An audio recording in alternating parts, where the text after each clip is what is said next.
10 laps remained at Atlanta Motor Speedway, and Bubba Wallace had the strongest run of his season building underneath him. Then, in the closing laps, the number 23 car dropped below the double yellow line while battling for position. That single moment would trigger a chain reaction that pulled his team owner, Denny Hamlin, into a conversation he never wanted to have in public. This wasn't a normal Sunday night at the track. The Quaker State 400, part of NASCAR's in-season challenge, began on a Sunday and didn't finish until the early hours of Monday morning because of a 3-hour rain delay.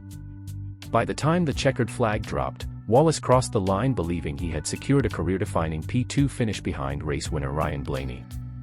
That belief lasted only as long as it took NASCAR officials to review the tape. Before we go further, if you're new here, this channel is NASCAR Voltage, and we're closing in on 500 subscribers. If breakdowns like this one help you understand what's really happening in the garage, hitting subscribe and leaving a like genuinely helps this channel grow. Your support matters more than you'd think in bringing this kind of coverage to more people watching NASCAR right now. Here's what actually happened on track.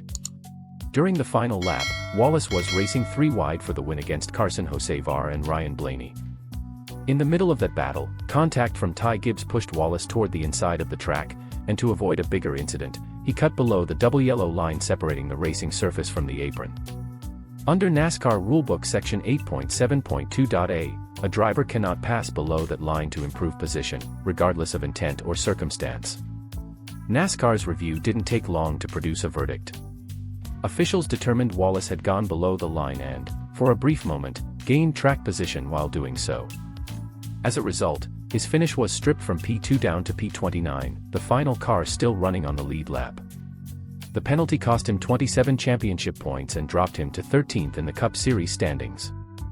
Wallace and his team did not accept this quad. On the Monday night episode of his podcast, Actions Detrimental, Hamlin was asked directly for his opinion on the penalty. He first clarified that decisions like this fall under the responsibility of 23's head of competition, Dave Rogers, not him personally. But he didn't stop there. He went on to break down the exact moment in question, explaining what he saw when he reviewed the footage himself.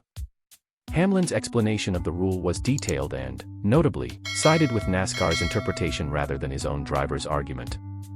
He said, "It's not literal in the sense of advancing your position. It's making a move to advance. There's a word in there that is very, very specific on the result doesn't matter. It's the intention." He continued, describing the yellow line using an analogy that left little ambiguity about where he stood. "You have to pretend that there's a wall there. That yellow line, that is a wall essentially, that is not concrete."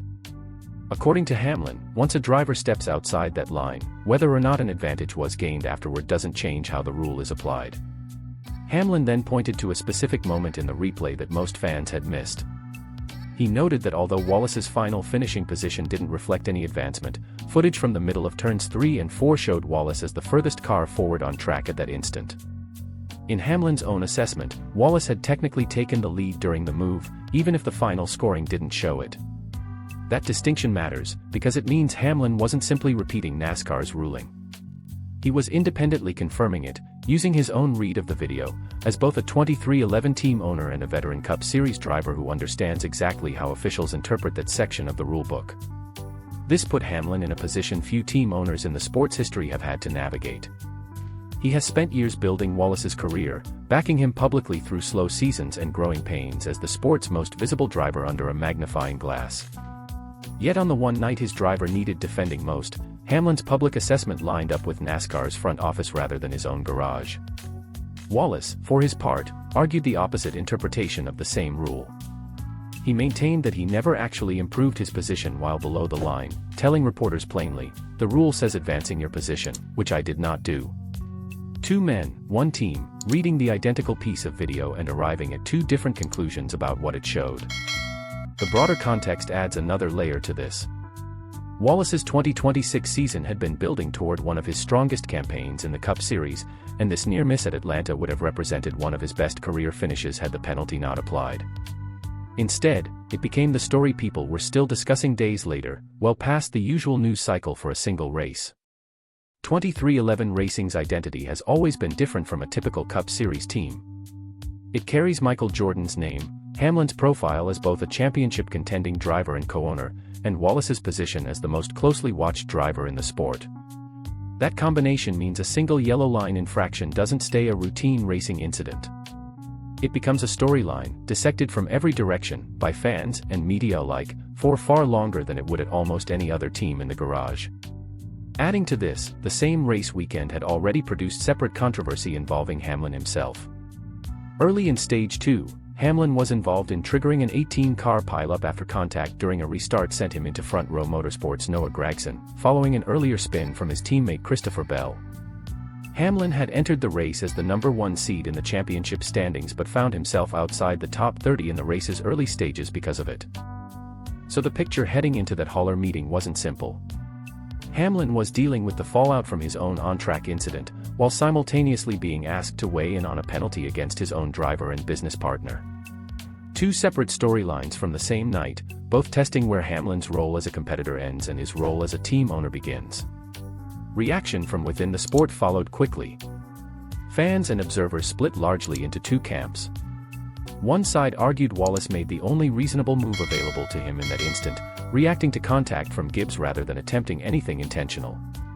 The other side pointed to Hamlin's own breakdown of the replay as proof that the rule was applied correctly, regardless of what triggered Wallace's move in the first place. There is currently no indication from any official NASCAR statement, from 23XI Racing, or from Wallace himself that he is planning to leave the team. His contract situation, his standing within the organization, and his relationship with Hamlin have not been publicly described as being at risk. What has changed is the level of scrutiny surrounding every decision made inside that garage, simply because of who is involved and what the team represents. The championship implications remain real. Wallace sits 13th in the standings following the 27-point deduction, a swing significant enough to affect his positioning heading into the chase for the championship. For a driver chasing his best statistical season, a single review call turned one of his strongest nights into a costly setback on paper, even if the on-track effort behind it never changed.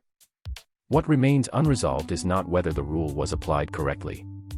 NASCAR's process, from the 31-minute hauler meeting to Brad Moran's comments to Mike Ford's later explanation, confirmed that outcome repeatedly and consistently. What remains unresolved is something less official: how a team owner separates loyalty to the driver who represents his organization's public identity from his own understanding of a rulebook he's followed his entire career. That tension doesn't resolve with a steward's ruling or a podcast explanation. It sits quietly in the background every time 23XI Racing lines up on a Sunday, whether the storyline that week is a penalty, a point swing, or simply the next race where every mistake gets read as something bigger than it is.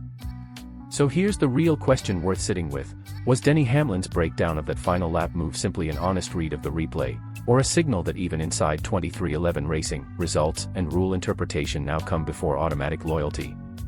Drop your take in the comments, and if you think a fellow NASCAR fan would want to weigh in on this one too, tag them below. If breakdowns like this one are useful to you, share it with someone who follows the Cup Series closely. They'll want to see how this actually played out. And if you enjoy real NASCAR breakdowns like this, you'll like what's coming next.